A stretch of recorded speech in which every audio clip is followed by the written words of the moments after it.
online tend to shy away from. And that's the reason your ads, especially your Facebook ads, aren't converting. By converting, what do I mean? Converting into leads, converting into sales for you. And it is almost very, very impossible to have a business and you do not do any form of advert or promo or PR. How do you want it to go? Yes, how do you want it to go? And you're operating in the digital space online.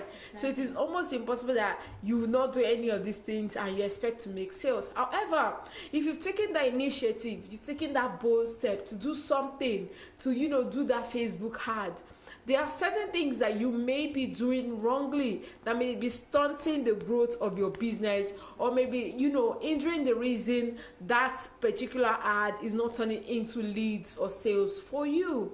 However, Facebook ads are one of the more popular advertising options for people who are new to online marketing. However, despite 92% of marketers claiming to use Facebook ads, there are still many who try Facebook ads and fail to generate positive conversion rate results. So on this segment, we are going to go through some of the common mistakes that people make when running Facebook ads of their own. And the first one is poor targeting. Poor targeting. On this segment, we're talking about carving your niche. Know your audience. Know the people that you want your product to reach. It's the same thing with knowing the people that you want your adverts to reach as well. It's the same thing. So one of the main reasons marketers fail with Facebook ads is because they fail to target their ads properly. Facebook allows you to create a custom audience, but many people do not realize this. And according to Starter, more than 1.9 billion people use Facebook every day. Compared to any other platform, Facebook is still the king. No matter how much a lot of people express their distastefulness for the app, yes, Facebook is still the king when it comes to reaching a lot of people, because it has been able to capture people across different demographics, from our old parents, even our grandmas, grandpas. And you don't even need a big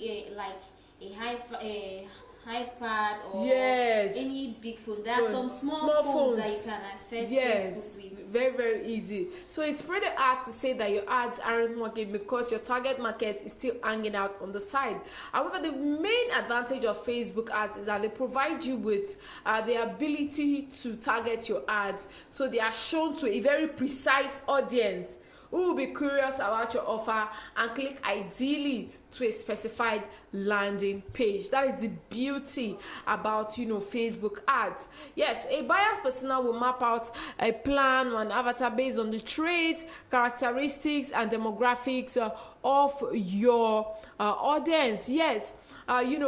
They are shown, they show you the precise audience who will be curious about your offer, and it will also take them to the landing page as well. So the demographics of your ideal customer design for the site conversion as well is key. Ideally, you would want to write down, some of this information when trying to figure out your buyer persona.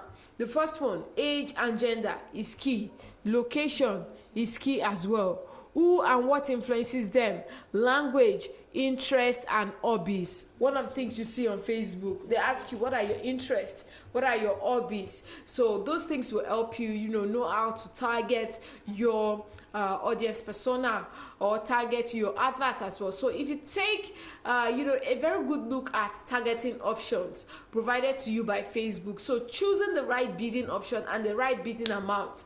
Another reason Facebook ads don't tend to work for marketers is because they are not bidding correctly. That's another reason, not bidding correctly. So if you find that your ads are not generating enough impressions or clicks, the bidding section might be where you need to make some adjustments. So when you're bidding your ads, the section where you adjust the bidding settings for your ads can be a little bit complex for a newbie. So that's why I always say sometimes some of these things are very, very difficult to, not that easy to navigate. That's why you talk to a social media manager or someone that is experienced in some of these things. Yes. Let it not be that you try doing it, you cannot, and yes, you relax over you just relax. There are some of these people online who are very, very good at helping you out with some of these things. Also, choosing the right bidding option, like I said earlier, and the right bidding amount is key. So when you're building your ad, the section where you adjust the bidding settings for your ad can be a little bit complex, like I said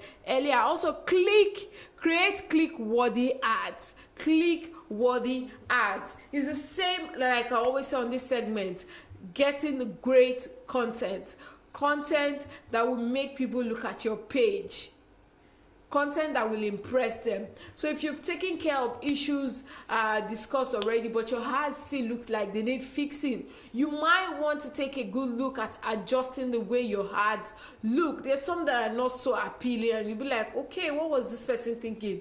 Did they run it by someone to help them check or look it up or something like that? Do you understand? So it's important that you take a look at adjusting the way your ads look. A lot of time you can tell your ad creative is performing poorly if your ad has a low CTR, because the average CTR on Facebook is 0.9%. However, if you're running a newsfeed ad, you'd want to be above 5% and 1% for a right sidebar ad.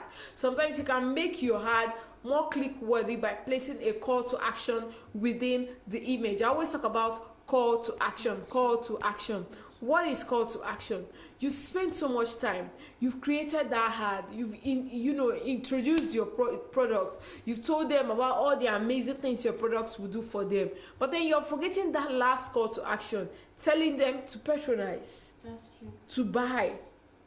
Then that's the main reason. Yes, for the ads in the first place. That's the main reason for the ad. So a call to action within the image is key. And then what also prompts call to action? Leaving information, how they can make their purchase, information on how they can contact you, your social media handles. All those things should be included. Very important. In creating a click-worthy ad. Remember, you've created that amazing ad, but the last call to action is to encourage them to patronize your brand, and it's important that you leave important information within the image. The next one is experimentation. Experimentation is also an important part of fixing a Facebook ad campaign that isn't producing desired website conversion results, because many of the best paid ads as well, and traffic experts in the world also fail to produce a winning ad on their first go. That is just the simple truth. A lot of them need to go through a process of testing in order to find if an ad that is going to bring them optimal results. So when it comes to your own campaigns, consider creating multiple variations. Yes, consider creating multiple variations of the same ad. You should also let ad variations run for a couple of days and then check in on the data. The odds are that you'll find one ad that produces better site conversion than the other. Yes. That's just the truth. So images aren't the only elements of an ad that you can split test. You can also experiment with the targeting and the copy of an ad. So do that, and I'm sure you may get amazing results. Also, the next one, your lack of message match. The best online ad campaigns align a few key features and variables to provide viewers with a seamless, coherent experience from end to end. So it's important that you match the key phrases to your message. Key phrase that you're targeting should also show up in the headline of your ad and on the headline of your landing page too. So there's alignment between the headlines, the taglines, and the imagery. If there is a disconnect, it creates confusion in the mind of people that you're targeting, and it kind of shows that maybe you don't really know what you're saying, or you're not sure of what you're talking about. So that's the message match. The headline, the tagline, and the imagery should be the same. Not that you're trying to sell, let's say you're trying to sell activated charcoal toothpaste. Okay. And the message behind that toothpaste is that it helps you achieve sparkling white teeth. Even though dentists have said there's no such thing as white teeth. It helps you achieve, or let's say it helps you get rid of plaque or cavities. Okay. You understand? Yeah. So that's the message behind it. Okay, or the headline. Headline, yes. Then the tagline will now be, okay, you activated charcoal, your one stop to or your best toothpaste for oral care. Which part of oral care are you targeting?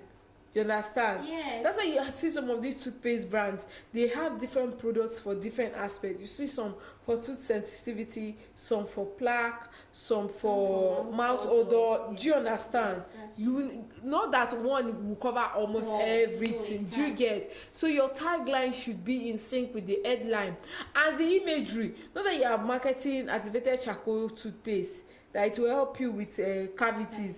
And then we're seeing imagery of someone with stomach ache.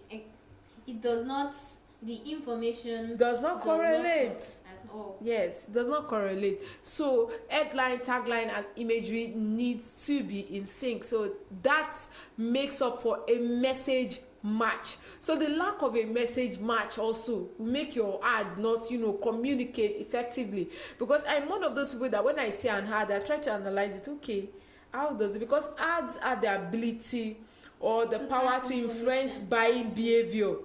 Do you understand? They have the power to influence buying behavior. Because I remember back then there was this Mortina advert they used to do. They say, show them that you care. So show them love. Yes. So I remember that my younger brother then, he couldn't talk very well. So anytime he would tell my dad, Daddy, buy me, he had to care.